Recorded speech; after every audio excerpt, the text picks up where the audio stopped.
Welcome to English Impulse, the podcast for English learners and, well, basically everyone.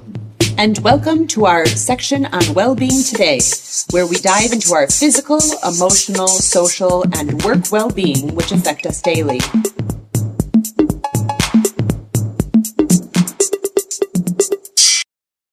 Hi, Claire. Hi, Annie. Hi, everyone. Hi, everyone. So today's Wellbeing Impulse is about the trending topic of what are becoming household words. Ozenpic, Wegovy, Mounjaro. Oh, the skinny jabs. That's right. And as it stands, people who have a BMI over 27 have a weight-related condition, so something like high cholesterol or type 2 diabetes or hypertension, are prescribed these drugs. And if millions of people are using it, then they must be doing something right. Oh, yes. Because it really has been a game changer for a lot of people. Oh, yes. I know someone who, as you say, her life has changed because of it. She has struggled with weight her whole life and is what's considered obese. And with that comes depression, social phobias, so many other things that has really affected her life and the life of the people around her. And since she started this drug, it's really turned things around.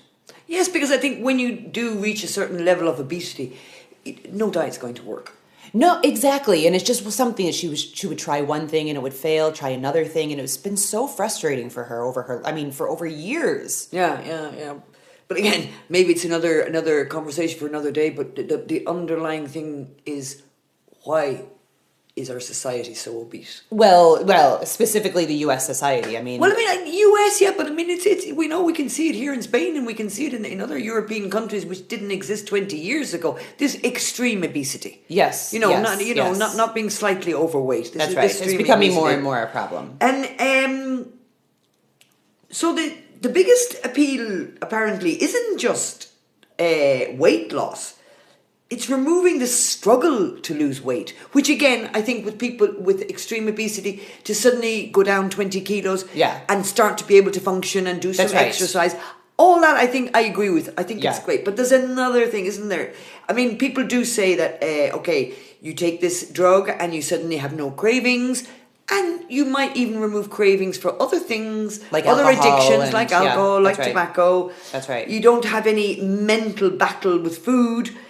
And then you arrive to this delicate point of what happens when self-discipline becomes injectable?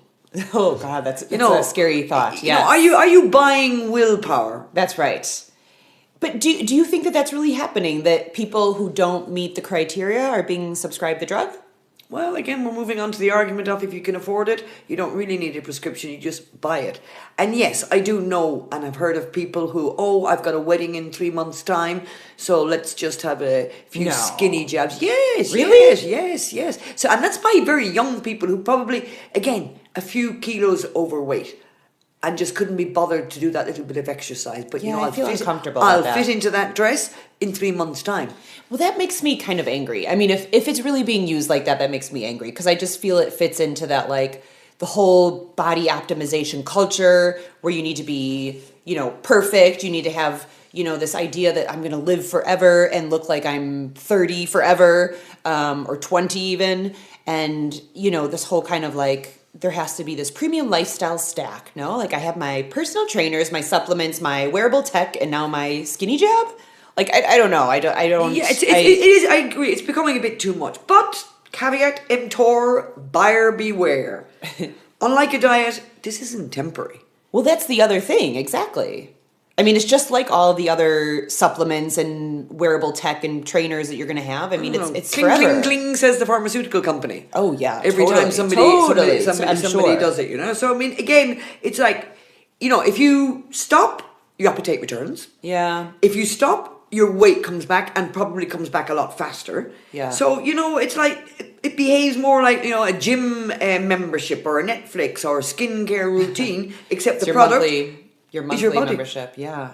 And it's frightening. And now we're going to look at the economic side of it, because then this introduces another divide. Oh, so when you were talking about like the cost of it and that you have to be on it for the rest of your life, I'm thinking like, how does that work with insurance? Because like maybe when you're in the the percentile, or you're in, you meet the criteria, maybe it's covered by insurance, but once your weight becomes the correct weight and you're under that BMI, then maybe you have to pay out of pocket and when it's really expensive. Okay, exactly. So those who can afford it, they will have this perfect body image. Yeah. This Ozenpic face, which is now becoming an expression, which is hollow in cheek. Because one thing is losing weight, another thing is it being hollowed out. Which is also becoming a new norm.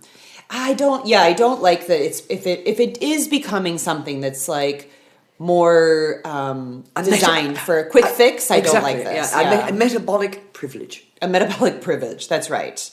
Yes, that's right. And unfortunately, that's what I see. That, I mean, if you can afford €400 a month to keep your weight down, yeah, and I'm sure a lot of people would pay that. Well, it's way easier than dieting and exercising, right? I mean, and probably cheaper.